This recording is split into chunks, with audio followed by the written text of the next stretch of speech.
এই জাহাজটাকে বলা হতো কখনোই ডুববে না, কিন্তু প্রথম যাত্রাতেই এটি সমুদ্রের নিচে তলিয়ে যায়।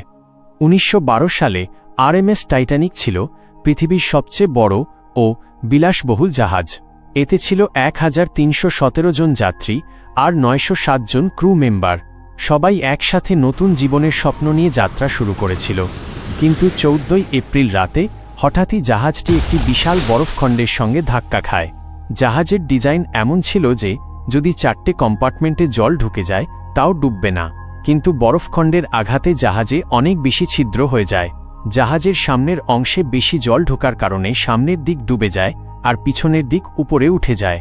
এক পর্যায়ে বিশাল এই জাহাজটি ২ টুকরো হয়ে সমুদ্রে তলিয়ে যায়। সবচেয়ে বড় ভুল ছিল পর্যাপ্ত লাইফবোট ছিল না। মাত্র কয়েক ঘন্টার মধ্যেই এই বিশাল জাহাজটি ধীরে ধীরে হারিয়ে যায় আটলান্টিকের বুকে, আর ১৫০০র বেশি মানুষ তাদের জীবন হারায় সেই ভয়াবহ রাতে। একটা জাহাজ যাকে বলা হতো অজেয়, সেটাই হয়ে গেল ইতিহাসের সবচেয়ে বড় ট্র্যাজেডি।